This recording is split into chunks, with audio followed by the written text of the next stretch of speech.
Hello and welcome to The Shift, the podcast that aims to tell the no-holds-barred truth about being a woman post-40. Created and hosted by me, journalist and author Sam Baker. My guest this week has hosted everything from final score to the Six Nations to the Olympics. Formerly an international gymnast, Gabby Logan moved into broadcasting in her early 20s, and neither she nor the male-dominated sports world have ever looked back. Now 47, she's launched The Midpoint, a podcast about midlife career change and becoming more comfortable in your own skin. I don't want to spend any time thinking, oh my gosh, I'm so much older than these people, because that would just be a complete waste of time and it's not going to make me do my job any better. Join us as Gabby talks resilience, reclaiming middle age, competitive coping, cooking for Mary Berry, and why equality begins at home. Oh, and how it feels to be the Dame Judi Dench of sports broadcasting. There's so much more. You'll just have to listen on.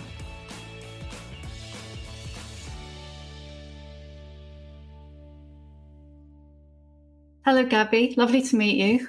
And you, Sam. Lovely to meet you. Thank you. Where do we start? Let's start with your fabulous career. Let's go all the way back before we get to the midpoint, if that's okay. How did you get into sports broadcasting at a time when women weren't in sports broadcasting on the whole? By accident. I did a law degree, and while I was at university, I worked on local radio in Newcastle. And I'd been a gymnast before that, having nobody in my family at all who ever worked in broadcasting or journalism or anything. I went into the television centre, the old iconic building, did Blue Peter, and came out knowing that was what I really wanted to do. I wanted to work in that environment, but I didn't know how or where or what. So I went off and did a law degree. And in my gap year, I met this guy who was a friend of my boyfriend's who ran a radio station in Newcastle. And I told him what I wanted to do. And I'd started to kind of garner bits of work experience and things. And I've been writing for various publications, or, locally and things, and submitting articles, and said I wanted to work in broadcasting. And he said, well, come and see me when you come to Durham. So the whole time I was doing my degree, I worked in local radio, and I did things like late night love shows and read news bulletins and compiled news bulletins. And then by the time I graduated, I was the co-host of The Breakfast Show, which is very light entertainment, kind of like Capital Radio type breakfast show. Great fun, really good starter salary for a graduate, having a great time. But I didn't see a career in sports broadcasting. I just wanted to get into broadcasting. And I genuinely didn't know whether I wanted to be kind of Jeremy Paxman or Zoe Ball, because my then boyfriend was the kind of guy that he got his PhD in about a year and a half, and he thought what I was doing was just too trivial. And I had a law degree and I could do something really sensible and use your brain. But there was part of me that thought, oh, Zoe Ball looks like she has a nice life. During the year, was always hanging around the sports team in the radio station. And the boss called me in and he said, when I was doing The Breakfast Show, he said, look, you're always hanging out in the sports team. You really love sport. You've got pedigree of sport. He said, why don't you do a Saturday job for me and do the interviews at St James's Park after the matches with the players? And I had nothing to do on Saturdays, and I wanted to go to football, and it was an extra 50 quid or something for me to go down there, and I didn't have to pay to go to a football match. I was like, yeah, that's great. And it was just like a Saturday job. I didn't see it as, again, something that was going to lead to anything. But it did, because when I was doing a match one week towards the end of the season, Sky Sports contacted me and asked me to go down and screen test. And still, even getting a job at Sky, I still didn't think that was going to be, an actual career. So that's how it kind of happened. It was never a plan, but with hindsight, obviously, with all my experience in sport and all my passion for sport, it was a lovely kind of confluence of timing, because I think Sky had been around for about 3 years at that point. So before then, the opportunities were so thin on the ground. I'm a bit older than you, and I was racking my brains back to the first time I heard a female sports presenter on TV, and it certainly wouldn't have been the early 90s. So I was kind of 96, I went down to Sky, and before that, I'd only just done those interviews really on the local radio, but I'd seen, I suppose at that point, Helen Rollason was probably already on doing something on the BBC, maybe hosting Grandstand. I think Sue Barker, because obviously Sue was a tennis player, and she came in ready to do Wimbledon, and she came in after that as well. I'm about a year or two younger than Claire Balding, and so she was kind of graduating and going on the kind of BBC journalism track at that point, and not on screen or on radio even. So there were not very many female faces or voices at all in the industry. I mean, how do you feel now about it? Because you're 47, still going. I mean, I don't see anybody comment on how old Gary Lineker is. Blimey, he's nearly 60. He's just signed a new 5-year 5-year contract. And I said to my agent, I hope we're celebrating a new 5-year contract when I'm 60. I think you're absolutely right. Nobody mentions the age of any man broadcasting. And there is at the moment this kind of appetite for youth across, kind of lots of areas of sports broadcasting. And there's a churn of talent that seems to be kind of going on at the moment. And lots of people I've known for a long time seem to be moved to the side. So every time that happens, you think, oh, is it my turn now? That I'm going to be moved on. And, you hope you keep being relevant and you keep being professional and good at your job and passionate about it. And I just feel like there's always more to do and more growth to have in terms of your broadcasting experience. So I do want to do it for a few more years yet. But my first boss at Sky, when I used to go in and beg him to do live sport, he told me when I was 23 that I wouldn't be on his screen after the age of 28. So I've outlived that career. My agent at the time said to me, you're in such a rush. And I said, well, do you wonder when somebody said that to me at 23 years old? It's very hard to shift that mindset, where you feel like you've got to just do so much because I was going to be hung out kind of like, to pasture at 28. There's no point even having a 5-year plan, is it? 5 years is like your shelf life. Yeah, it was going to be over. I mean, he's no longer not just in the industry, he's no longer on the planet.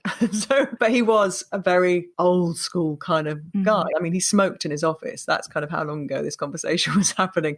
But that does, in your mind, make you feel two things. One, completely inferior in terms of, you're being told something about your sex and your whole worth is based on your looks, effectively, because, the judgment was that after that age, you wouldn't be worth having on the screen, kind of thing. And also, when you looked around the industry at that point, you didn't see any role models anyway. So it took a bit of time, really, to shift that mindset, I think, that I was accidentally kind of got into, because that certainly wasn't the mindset I went into the industry with. No, one you acquired. So do you feel that, there are no role models for you now, are there? It's funny, you kind of look and think in terms of sports broadcasting, no, which makes me kind of the Dame Judi Dench of sports. And I still, I've got 15-year-old twins. So, and when you've got teenagers, that keeps you very kind of young and you feel kind of, that you're young in one mindset. Old in many, many other ways because they like to tell you that. But yeah, I don't feel like I'm that far away from my audience. But then also, I think it's naive to think your audience are only kids. We break down the demographic of our audience all the time at the BBC because we're so myopic and navel gazing about how we, how we give value to the license fee payer. And most of our sports are being watched by people who are kind of 35 to 55. So I'm kind of bang in the middle of all of that, really. So there's also that assumption that people are only interested in talking to and listening to people of their own age. Somebody who's 18 isn't going to be remotely interested in anything you've got to say. Exactly, no, and I totally agree with you. Like my daughter, she's much more generous with praise than my son. She would say a comment that a friend might have passed on about they've been watching the Women's World Cup, for example, and I think it surprises her when there's kids of her generation kind of enjoying the coverage that we have, because actually live sport doesn't tend to be watched by really young kids these days because they're watching things really quickly on, minute grabs on their phones. When I was younger, I didn't only want a 19-year-old talking back to me on the TV, telling me things. And part of the kind of my motivation for getting into the space of kind of midpoint was that idea that actually you acquire so much knowledge and wisdom, even if you don't want to kind of call it that, that can engage a younger audience in terms of the things that they're being challenged by and the things that they're going through, and it's that cyclical thing, isn't it? I quite like the notion of being wise. Yeah. I'm not convinced that I am, but I like the idea of it. I don't find that a negative at all. Again, wisdom can, you can meet some really wise 25-year-olds, and you can also meet some really dumb 54-year-olds, who don't seem to provide any wisdom in their life. But I do think the experiences we have, whether we go through things in our careers or whether it's through relationships, and hopefully we're learning along the way and not making too many of the same mistakes twice. We know it's a struggle at the time, but then once we come through it, we don't ever go back. What did I learn? On to the next thing. Yeah, exactly. So where did the notion for the midpoint come from? About a year ago, I think I'd had one of those physical moments where, you kind of like walk past a mirror and it's a genuine shock of kind of like, oh, well, I kind of knew I had some lines. But in my head, I feel like I am still the 25-year-old, 26-year-old who came down to London to work for Sky. And so it was that physical thing of like the outside world sees me differently. And then internally feeling, oh, well, I just feel the same in many, many ways, and then looking at kind of what was coming down the track in terms of the other physical changes that were going to be coming. And I had one friend in particular who was just obsessed with the menopause and kept talking about things that were going on. At that point, I didn't feel like I was really on the same page as her, but was thinking, well, actually, anything else in your life that health-wise, it's always better to be prepared for it, feel kind of ready for things. So I started kind of thinking about it more. But then I wanted to kind of widen the conversation out to the other challenges that come through, the middle of your life. And I've talked about relevance and talked about people having challenges that they create for themselves because they want to kind of keep motivated. Yeah, exactly. Yeah. Not feeling like they have to just kind of resign themselves to, oh, well, this is it. And there was a conversation, one of my friends, she's about 6 months older than me. And on my 47th birthday, we were in the middle of lockdown. It was in April. And she rang me and she said, right, I've just read this article. And actually 47 is like the complete like nightmare age, because I was like, oh, and she said, because if you haven't achieved what you want to achieve, and if your mindset is kind of, negative, glasses half full, that's how you're going to be forever. But if you're really, if you've got a really positive mindset, that's how you'll be forever. And I didn't kind of collude with the idea that we are completely, the middle of your life that's it. Whatever you're going to be for the rest of your days, and that you can still change and you can still do things that, you previously wanted to do and really had the desire to do, but just didn't always have the confidence to do. And that's the one thing we should have actually in midlife is confidence. So I didn't want to kind of just interview women. I didn't want to just interview women about physical changes. And I wanted to speak to men and women about the midlife as well, because my own husband, who's only a year older than me, could definitely see things going on with him, in terms of his mind and him kind of coming to terms with his changing body and, all those things I think are relevant to both sexes. And I do think women obviously get it harder because we have reproductive system. So we have this whole gynecological area. But yeah, so that's kind of how I just said everybody that comes on this podcast has to be over 40. That was my one rule. Snap. Yeah. Exactly. Because also I just don't think that we get enough airtime. So, even outside of sport, you look and you think, and Fiona Bruce said that thing a few weeks ago about her not expecting to still be on telly in her mid-50s. She mid-50s, I think. I think so. To me, like, she's just an amazing broadcaster who looks great and is great at her job. And it would not even be an issue to have a man of that age, doing any of those jobs. So the fact that she had those feelings in her kind of 40s, a bit like the boss that told me I won't be on telly after the age of 28, I think shows you kind of how previously there just weren't those role models. So, if you talk about role models, she might not be in sport, but she's somebody that I think, well, she's got longevity. I mean, I think that whole thing with Fiona Bruce did make me think, because I do think things are improving all the time, but still, you can count the number of women on TV on any one night over 40 on one hand, two sometimes. And Fiona is almost always one of them as well. It's like Helen Mirren is like the other one too. Caitlin Moran did this podcast for me, and we were saying about kind of who are the role models in this kind of band, if you like. And people always go, Helen Mirren. No, Helen Mirren's in her 70s. She's 30 years away, so it's this, you've got to be so old that actually it's a real achievement. By the way, when you say who are the role models, it's because of the way she looks. It's not kind of because she's, still forging ahead fantastically with her career. It's always done on the basis that she still looks cracking in a bikini.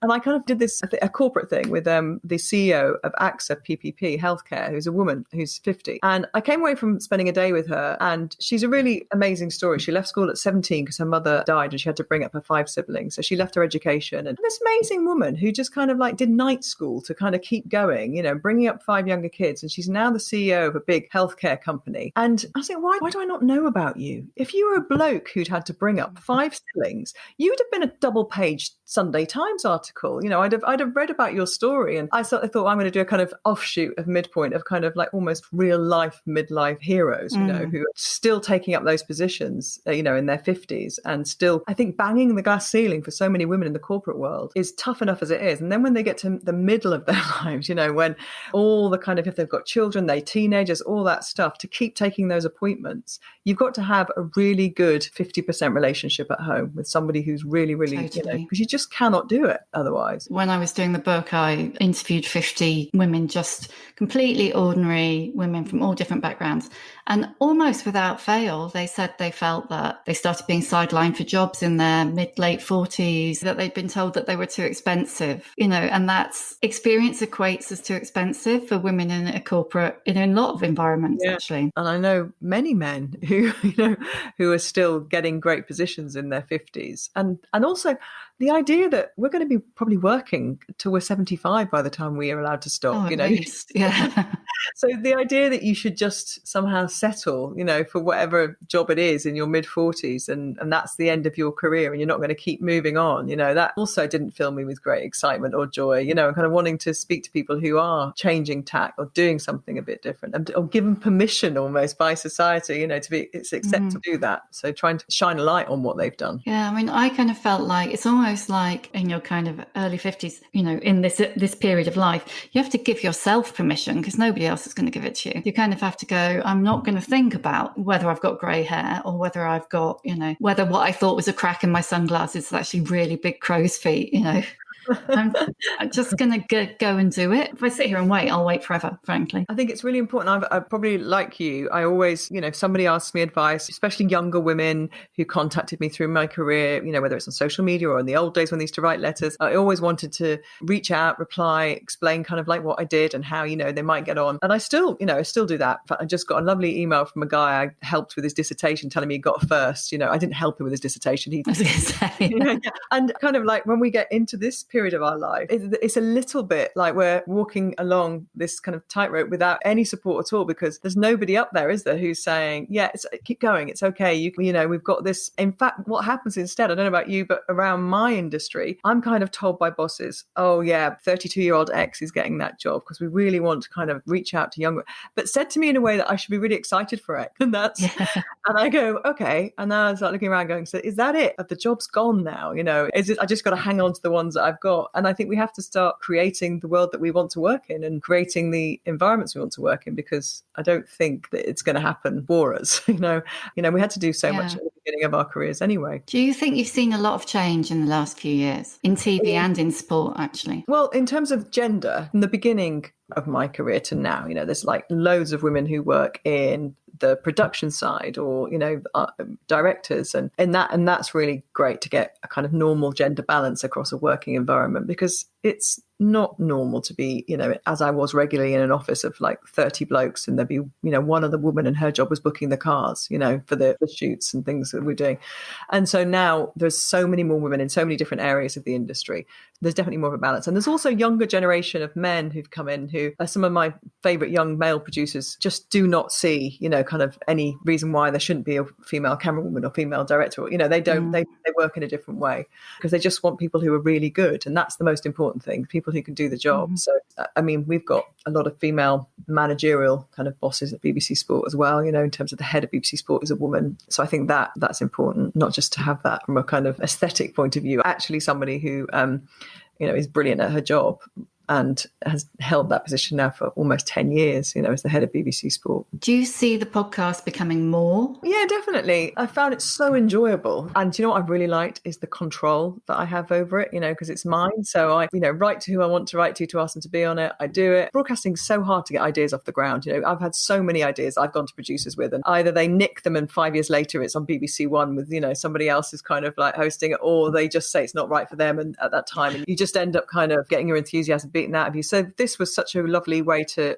get an idea off the ground. And I'm just in the process of getting together people for the second series. And then I kind of want to write, I mean, it won't be as brilliant as your book, which I've read, which is fantastic, but I want to write something that's kind of so focused, I suppose, on the female kind of side of it, because there's a real diversity in how people approach this period of their life. Yeah, no, I have really enjoyed it. But in the same way, you don't ever kind of want to feel defined by it, in the sense that you think, well, I don't want age to become a thing. Yeah. In the same way that I've never wanted my gender to be a thing. Whenever I've done interviews, for 20 odd years now, people say, about being a woman in the world that you're in. On the one hand, you want to be, proactive, and you want to be supportive, and you want to make sure that women feel they can work in this. On the other hand, you don't want it to still be a thing. You want it to be normal, because, nobody's ever asked Gary Lineker, for example, example, who was looking after his kids, Gary or anybody, but you know what I mean? It's that thing of, it's still an issue, isn't it? When people, a certain daily newspaper that will tell you that they've rushed back to work, just 2 months after giving birth. Oh, for God's sake. And you still expect to be on the telly talking about football? Honestly, Sam,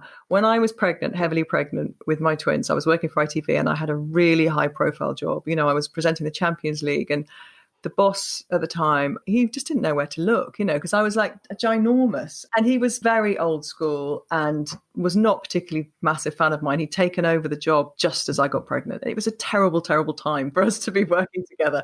And it was a properly stressful kind of environment for me, because I could see, it was almost the visual, the idea that I was carrying 2 children while trying to talk about football. Young lady, you've come in here. Yeah. We've accepted what you've done, but now you've reminded us all that you're actually going to be a mother. So yeah, that I look back now and feel a bit sad, actually, that I wasn't able to kind of enjoy that as much, and I really try and celebrate when I have colleagues who are pregnant. I really try and celebrate them being pregnant, in the sense that it's not something that they feel they should have to. I'd get these suits cut. I had one good suit, and I would get these suits cut, but they sat from my chest almost down to my knees, so that I couldn't see you anything. Literally had a shelf. As if I had this weird shape that kind of like, oh, no, she's not pregnant. She's just got a TV inside her jacket. Oh, God. It's so weird, though, isn't it? Because, I totally hear what you're saying. And I had those same reservations about, do I want to write a book about being a middle-aged woman? Because then I will become a poster girl for middle-aged women. And then I kind of thought, well, yeah, I do feel that even though I've worked in a female environment, you still had to downplay your femaleness at certain points, in your career. And then you start working with younger women and they're like, oh, well, I've got a really heavy period, so I need to work from home. That's it. Periods are a thing about being a woman, go figure. That's it. It's not a big deal. And so I kind of thought, well, if I won't talk about being a middle-aged woman because I don't want to be defined by being a middle-aged woman, then it's never going to get normalized, never going to be a thing. It's always going to be a talking point. And at the moment it is a talking point, but that's because people are going, oh, thank God. Yeah, let's talk about it, Yeah, I think, you either have, like, my mum maintains that she didn't have a menopause, so she's kind of like, my period's just stopped, and that was it. And she's you could be really lucky then.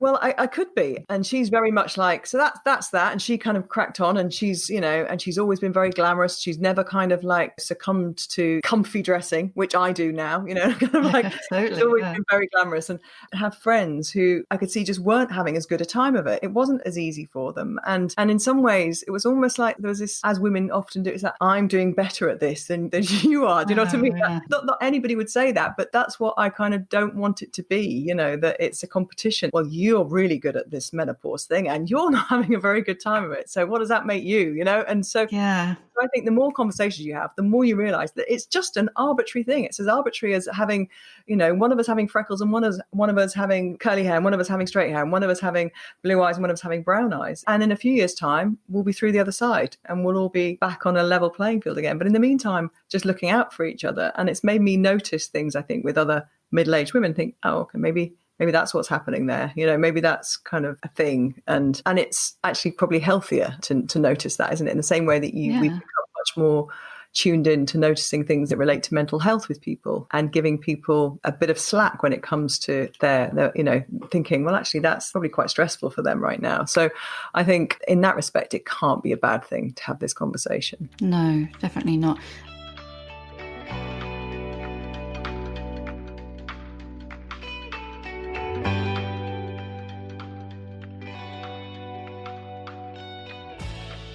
You use the word middle-aged then, and you intentionally use it, don't you, in the podcast? Yeah. How do you feel about it? Such negative connotations, doesn't it? Which is ridiculous, really. Yeah. Adolescence is the fountain of youth and adolescence, and everything's blooming, and you've got this kind of, it's positive in the sense that it's about the start of a journey, isn't it? And then the next thing seems to be middle age, which is almost code word for beginning of the end. And also middle age seems to be tied up with things that are dull or things that are very practical. There's not a lot of pizzazz about middle age. Oh, it's a very middle-aged, when people say that, oh, I'm just in Waitrose buying some porcini mushrooms. Oh God, I'm so middle-aged, and I look around Waitrose and think, no, there are 22-year-olds in here buying mushrooms, but yeah. I think it's not a positive affirmation, is it, for most people to say? No, absolutely not. Yeah, in some ways it's a bit of a relief because for a long time I was the young one because I was kind of achieving benchmarks ahead of schedule almost. Do you know what I mean? Like I was hosting a live football on ITV at 28 and, so I was quite young for those things. For a while you think, oh, I'm not the young one anymore, but actually that's all right. And so in a way to hit a new period of your life, I'm quite happy with that, saying I'm middle-aged because if I'm in the middle of my life, I've still got another 40 odd years to go. So that's fine. What would you say your emotional age is? Probably a lot older, actually, than I am because I lost my brother when I was 19. He was 15. And my parents have been through I wouldn't say a very horrible divorce, but just a very horrible time divorcing. And my dad has some serious addiction issues. And, so it's been a very tough kind of period of time, and being the eldest child, had a lot of responsibility and a lot to deal with those family issues. So I probably feel emotionally a lot more experienced. So I'm quite happy to to catch up. So maybe more like in my 60s. Wow, so you've done plenty of emotional living, basically, haven't you? Yeah, I think so. Through the losses and the and the various tragedies that have kind of come to the family through my brother dying and my dad and things, it's been, it's a lot of tears, a lot of emotion that's been for all of us that we've all been through. So I think it's not nice to have those experiences young, but in some ways it sets you up in a way. I'd already been through so much by the time I arrived at university that I had to remember to keep being young because I would find some of my peers' issues really trivial, and I couldn't vocalize that. I had to pretend I was really as bothered as they were that they couldn't find the room they wanted in the house they wanted in their second year. Do you know what I mean? It was like it was things that I just felt were a bit like, oh, for God's sake, that's really not that important. But I'd have to go, oh yeah. Otherwise, I looked like I just was totally on the wrong page, because in my head there were these really big life issues that we'd just all been going through and still were going through, and they seemed a lot more important. But everybody's experiences are their own, and you can't compare. We're all so different, but I think at a young age, when I was 19, I was in danger for about a year or two of kind of being like, what are you so bothered about? So what if he dumped you? So what if you get your car to what, things that just didn't seem that trivial. I had a bit of counselling eventually. I kind of was able to, become more normal again. Yeah, it's kind of a resilience, isn't it, that maybe people accumulate through their life, or you accumulated very early. Yeah, I accumulated a lot of life experience in a short period of time, but then it's what you do with it, isn't it?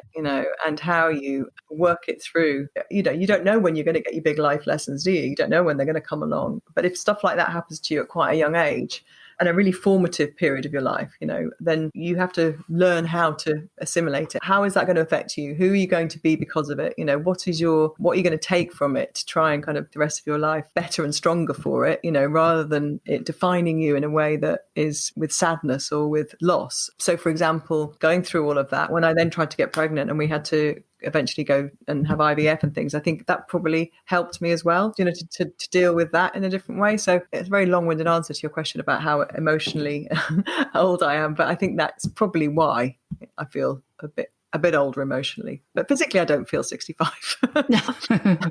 Oh God, you certainly don't look it, Grace. Or even 45. I mean, you do look great, it's got to be said. Does that come from within or without? I think I've always wanted to feel fit, and so fitness is kind of so tied up in my appearance, because I know that I'm not for body shape but just general well-being and kind of health. That's kind of more important to me than anything. So after I gave up gymnastics and I realized that the rest of my life I was going to just have to do sport for fun, because I enjoyed it so much, but I didn't have a competition to aim for or a championships.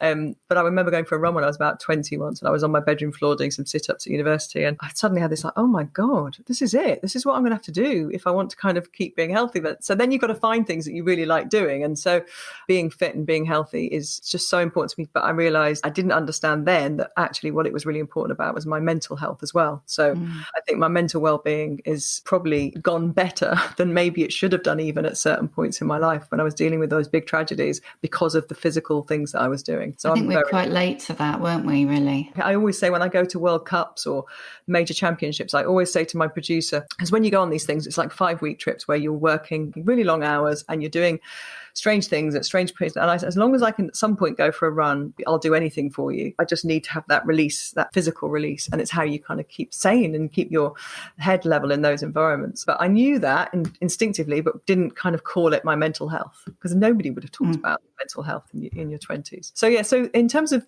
the TV part of my job, though, I kind of wonder sometimes if I was doing a different job, how would I feel about my appearance? And, kind of, would I keep up with, getting my highlights done? Would I love a facial? Would I have as many facials? And I think the answer would probably be yes, actually. I don't think it's just because I work on telly that I'm interested in those things.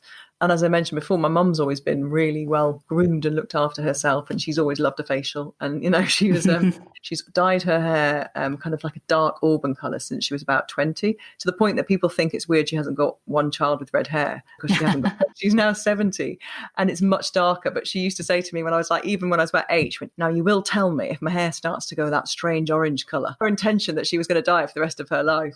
I think because we talk about people that you have as your role models, I think when you grow up with a mum like that, then it's not kind of even like a vanity thing, it's just what you do. Do you know what I mean? It's just kind of how she looked after herself. So, and I don't feel like it's exercising as a chore or looking after myself as a chore, and it makes it easier, I suppose, when you do work in telly, to not think too much about your appearance. I don't want to spend too much time when I go to work thinking, oh, I look a lot older than the other girls. I don't want that to be in my mindset. On Saturday I was doing football with Alex Scott, who's in her early 30s. There was another footballer called Jess Fishlock, who's in her mid-20s.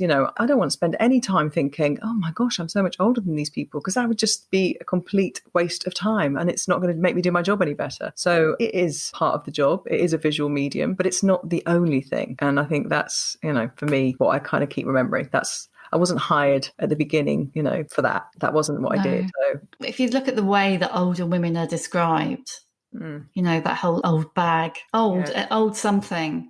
Yeah, I suppose one way of dealing with it is to reclaim it. Men become silver foxes, don't they? They become suave, debonair, and just and they have gravitas. Yeah. Their lines are never mentioned at all, are they? Or their wrinkles. It's just, and the worst he could possibly say is, he looks like he does a lot of sport, or he's weathered, it's kind of weathered. Yes. Yeah. He's obviously plays a lot of golf. He's very weathered. They're allowed to grow older and actually still be seen as attractive, aren't they? Yeah. Everybody's got to be allowed to live their own lives, but I do think also this is an opportunity for us to kind of sell it a bit to younger women. Yeah, not to make it something that you're scared of. It's like, oh, look, here are all these cool older women, and they're still here. Well, and they're still the same people. At the same time, there is this worrying trend for young women to think that at 25, they've got to be, pumping their faces with Botox, and they're, doing things for themselves to radically alter their appearance. And that really worries me because of the psychological implications that has, and so therefore, how are they ever going to think that it's cool to be older if even at 25 they're feeling some kind of pressure to not have a face that moves, which is very and actually to become almost like identikit, to not have that individuality, which is really, really so different. Trying to explain to my daughter about how we would go for nights out for months on end and never have one picture recording the evening. I know. Thank God as well. Yeah, I don't think I've got a picture of my 18th. So it's so hard to express that to a generation that have become so focused on having the perfect appearance at all times, and both genders as well, which is a really massive leap, isn't it? From when we were younger. It makes it sound like I'm anti-social media. I'm not. I just worry about the mental health, I think. Yeah, about face tuning in particular is, yeah. Mm. Have you had work or felt under pressure to have work? No, and I did joke with my stylist, Charlotte, she's same age as me. We always joked when we were in our 30s that we'd have a facelift when we were 50, and because we were in our 30s. And now that I'm 47, that's only 2.5 years away. And I think, first of all, I'd be too scared. Me too. Yeah. And I don't disagree if people want to do stuff, if people want to, have any kind of procedures. Or I love facials, and if I can afford to, I'll keep going for facials and having facial massage. That's kind of my big luxury to myself that that I like. And if I can keep doing that, I will do, because I don't have any shame in that. And if somebody wants to, do anything to change their face, that's up to them. But personally, I feel It's not a road I want to go down. I've got a big nose, and when I was younger, I did think, kind of a lot about, would I, doing something about it, and I didn't, obviously, because it's still there. But I can understand how people, because I did have those, proper conversations with myself, and did a bit of research, and met with a surgeon who was actually a surgeon who did all my husband's teammates' operations, because they use plastic surgeons to operate on them when they have like major corrective surgery for injuries. And he explained kind of like, he started explaining the face and how, what makes a perfect. He was going on, and he broke it down into such a kind of unsexy scientific kind of thing about where, why the nose. I walked out there thinking, no, that's not for me, because I don't want, it was almost like a dot by dot book, kind of like join the dots, and this is how the perfect face would be in the nose. Because he actually turned to my husband, he said, actually, Kenny's got the perfect kind of size nose because it's a third of his face, and blah blah blah. And I looked at Kenny's face, and I thought, well, if that's the perfect face, I was like, I'm fine. And I just thought, actually, it's you, isn't it? It's who you are. So I'm so glad I didn't, actually. I'm so glad I never did anything then, and it's probably made me a bit more fearful, I think, of. But then I see some women, and I think that they've had really good facelifts, or they've had really, they've had, especially the top Hollywood kind of women, and you think, oh, they just look really well. And the thing about midlife, and I've read it in lots of different books, is the kind of what happens when the hormones are leaving you is the tiredness. You look a bit tired, and it's kind of, it's not that you are tired, you just look a bit tired. And that's the bit that's, you just would, if I could just kind of somehow work a way of not looking, as tired, that would be nice to work through. But I don't know. What about you? What's your thought process? No, I don't know. I've never really wanted work, but you're probably right. It's probably a little bit of fear of, like, even with Botox, I kind of do feel like, oh, are we going to find out in X number of years that we've all been injecting poison into our faces? But I'll basically buy any moisturizer that promises to give me a glow, whatever it costs, whether it costs a fiver or, anything. If it says it will give me my glow back, then I'll buy it. But I think there's when I really want an instant kind of glow, like, I think go for a quick run, because you get a kind of perspiration to your cheeks that's that feels like it gives you a bit of a youthfulness, you know what I mean? A bit of dewiness. I don't think if I went for a run, I wouldn't look youthful. I'd just look like red and sweaty and puffy and just a quick run around the block. But it's this bit here that I'm kind of starting to feel like, like the kind of jawline, because it's like, I always had quite a good jawline, and like lately I'll be reading and I'll have my neck down like that, and I can see my husband look over like, oh, what's that there? Oh no, when you do accidental selfie. Oh God. And there's always, you've hit the nail on the head. That is the bit that could tempt me. Yeah. If I'm honest. Taking that back. And but then it always, that doesn't look real, does it? When you've got kind of you do that in the mirror, you think, well, that's not a bit real. Cruella, don't you then? Yeah. So you've got to keep training this muscle here. This is what my mum always taught me, the muscle at the top of your head. So you kind of move it on its own, and then it keeps pulling your head back.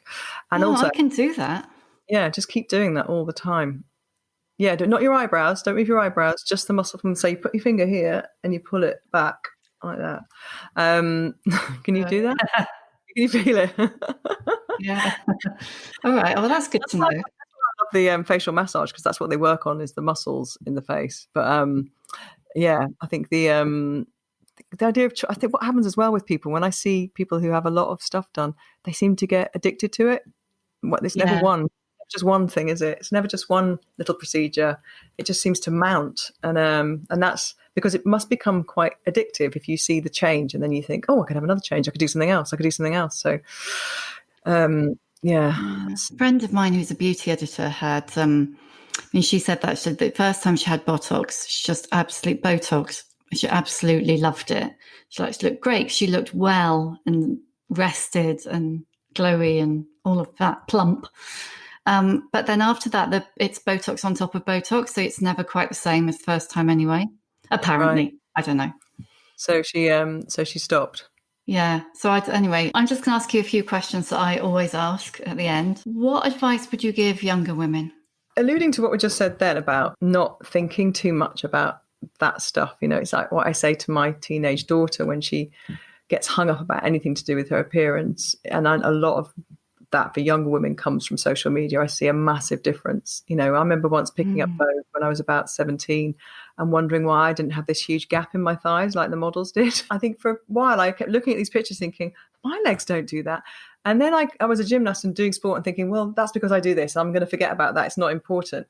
But I think with social media, it's like having that copy of Vogue in front of your eyes all the time, all day long, and all those images. And so I've got, a very savvy, clever girl, Lois is amazing, but she's still in her moments of kind of feeling a bit insecure, as we all do as teenagers, doesn't feel good enough about herself. And so I think I just kind of keep pushing the message, that not only are you absolutely beautiful and you're going to do amazing things in life, just don't spend too much time worrying about those things because they're really, really not important. And it sounds so easy to say, doesn't it? But yeah, that's the trouble, isn't it? I just really, can't stress kind of enough how it's just not important. Like I think you might have said it. Did you say it in your book about?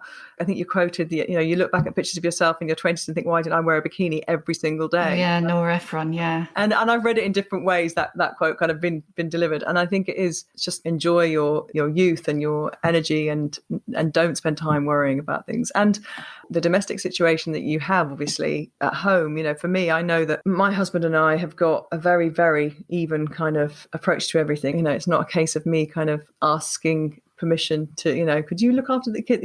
When you hear people say their husband's babysitting and things like that, you think, well, you would never say I'm babysitting my kids, so don't let him say that he's babysitting his own kids. So you make a wise choice, I think, young women who you decide to set up with for the rest of your life, whoever it is. That equal partnership is so important to. Yeah, and just don't be the one who always notices that the fridge is empty. And a number of women I know who thought they had quite an equal setup, and then lockdown happened, and guess who was doing the homeschooling? Yeah. And guess who didn't get the spare room for an office? It's really. Yeah. I bet there's quite a few of those relationships that won't come through in a very positive way, because actually, if you're doing, all of that and you have your career as well, that's a hell of a lot of extra work you're doing, isn't it, there? And a lot that you're sacrificing in your own working life because that's not sharing. We've talked loads about role models and the kind of gap really between 40 and 80. Have you got any women that you look up to that you admire? Joanna Lumley, she's never lost her fun.